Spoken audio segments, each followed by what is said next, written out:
我可以稍微讲一下那个 FMAD 的我们的音效的工作范围划分。基本上我们在游戏里面呢，我们会需要很多地方有播音效。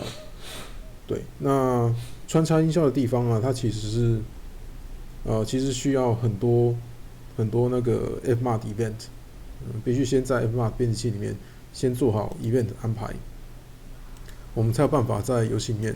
去使用这个 event 来发出声音。对，所以呢，这边会因为这个原理，所以我们其实会需要大量的这个 FMAD event 编辑这件事情。那这个工作啊，它其实以我们现在来看，可能会分散到不同的人身上去做啊。所以这地方我先划分了一些工作范围，那并且把它列出来，大致上分4种。对，那先说一下，第一种这个大概是系统跟界面音效。OK， 这个是泛指于就是你建立在场景上的资料，或者是程式码直接播放某一个 FMAD event 这种东西的话，它基本上是会是在写程式、写界面，或者是那个编辑某项功能的时候，就直接把它做死在上面。对，即使它需要填资料，那也是就是填一次而已这样。所以这个东西通常是就是程式会负责，也就是我会负责来做这个。对，那第二种这个是器材音效。器材音效的话，就是在建立 instrument， 也就是说 facility 的外形。那我们把它叫做 instrument， 如果有影响的话，这个 instrument 在制作过程当中，它会有 animation。那 animation 呢，它通常会配上有一些会有音效，比如说开宝箱的时候，你可能会需要一个那种音效，然后你那个接近台电脑的时候，它可能会有键盘浮现的音效跟键盘降下来的音效。对，那这些可能会跟 animation 你在做 animation 的时候一起考虑进去。对，所以编辑器材动作的人，正确一点来说是编辑器材动作的人，他会需要去考虑这些事情，并且把那一些音效就直接做在 animation 上面。当 animation 播放的时候，那个音效就会被触发，也就是说，那一个指定的 FMAD event 就会被触发。对，然后下一个这个是演出音效，所以演出音效就是泛指于你填在 drama 里面的drama act FMAD event， 对，跟 talk 里面的可以播音效，大概你如果仔细看的话，就是 drama 里面 drama act 这两个，这两个基本上它都需要依赖，里面都需要填 FMAD event， 它才有办法可以 work， 才可以运作。那 talk 的话，它 talk 本身也有，看一下这上面有没有哈。OK，talk 现在是每讲一句话允许填一个 FMAD event， 所以在开始讲话的时候，其实你是有一个机会去播放一个音效的啦，如果有仔细看的话，所以这个也算是演出的这个音效的一部分。目前大概就这两个 ，dialogue 现在没有做啦 ，dialogue 如果有需求再做。目前 dialogue 是没有填 FMAD event， 不过这个看编辑者，有有但是我上次好像没看到，所以 dialogue 搞不好可以。好，那 dialogue 也是啦，dialogue 也是。对，好，所以这3种大概脱不了这3种啊，就这3个地方。演出的时候，你可能会需要就是人物跳起来啊，对啊，或者是那个地震那种东西啊，或者东西爆炸啊，那种剧情桥段，你可能会需要想要用音效来做。对，然后最后一种呢，这个是技能音效，也就是 skill behavior。那因为技能很多那技能动作也很多这个在战斗的时候会用到。那这种的话，它基本上就是技能编辑者，也就是怪人在做的时候，他就会把它考虑进去，对，并且把那些那个音效播放在技能释放的时候的正确的时间点。OK， 我们现在说的这些呢是工作范围的划分，对，那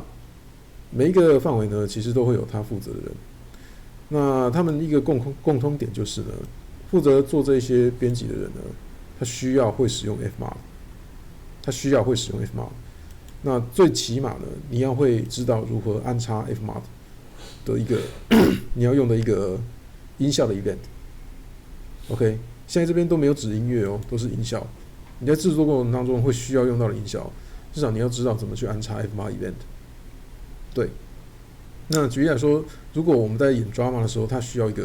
你需要一个 drama act， 它需要播一个音效的话，那但是我们的目前的这个 Fmod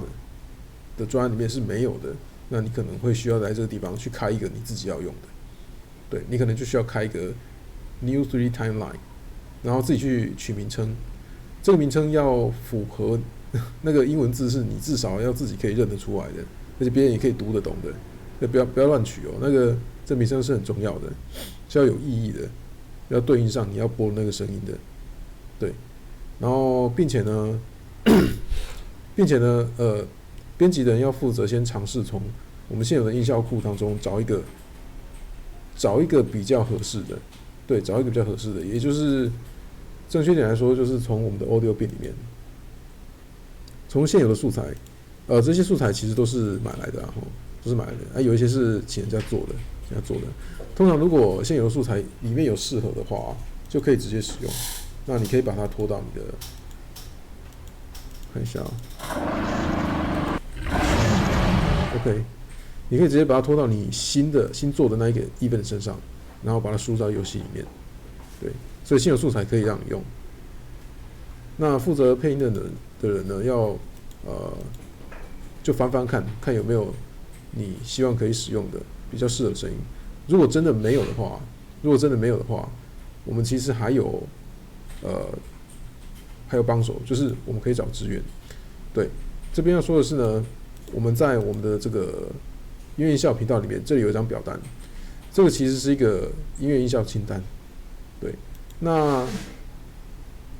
OK， 当你开了一个新的 Fmod event 之后，记得来这个地方把它新增上去。对，把它新增上去，因为我们需要统计在游戏里面我们到底用了多少组 Fmod event， 并且如果在你自己挑的那一个是没有适合的素材，那听起来怪怪的，或者是需要修改，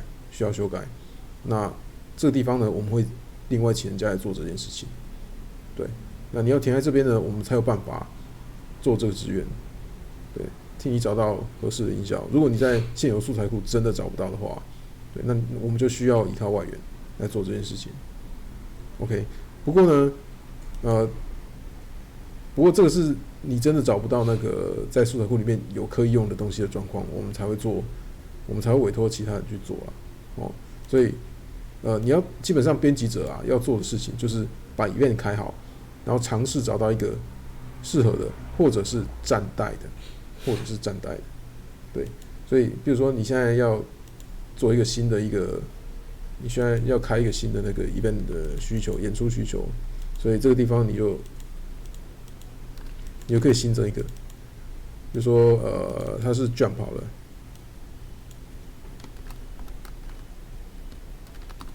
这样好了，所以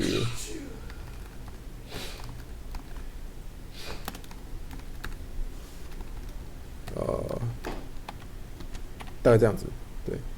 那后面这个勾呢，其实我看一下OK， 如果是你自己挑的音效的话，你勾后面这个以先挑选就可以了。对，那前面这两个基本上可预览也勾了，对，如果你已经搞定的话，就勾这两个。那这个已完成是我们验证过后在游戏里面播起来，我们觉得没有问题之后才打勾。对，所以如果在编辑过程当中你需要开自己的音效的话，记得来这边新增。记得你要在 Fmod 里面这边开完之后，来这个表单新增。对，然后 Fmod 你可以输出到游戏里面，然后在你的游戏里面的 Drama Act 或者是 Talk 或 Dialogue 里面使用你输出的那一个 event 在适合的地方。对，这个就是替我们的这个所有的游戏配音的一个流程。最主要是 Fmod event 的这个开 event 这件事情，它必须要是分散式的一个工作它必须要是分散式，由需要的人自行去开这样。自己去开。那还有一点是呢，如果你编辑完的那个 Fmart project 啊，事实上它会出现在这个地方，会出现在你的Git 上传的 repo 这个 onstage 的地方，会有一个 Fmart 资料夹。我看一下它确实的资料夹名称哦，它确实的资料夹名称是这个 Fmart project， Fmart project， 它是在 asset 旁边的资料夹，这里面的任何一个档案变动啊，它事实上就是你编辑的这一个 Fmart project 之后的结果。所以如果你有做变动的话，那一个资料夹是需要上传的。OK， 也就是说这一个 Fmart 专案本身的变动的档案，你是需要把它从 Git 给上传的。对 ，OK， 所以大致上就是如果要在编辑演出的过程当中，如果你需要开音效的话，对，那大致上的流程就是这样。那先找站代的，或者是直接素材库现有的，对，就直接把它配上去，并且开好 event， 并且呢填表单让我们知道。好，大致上就这样。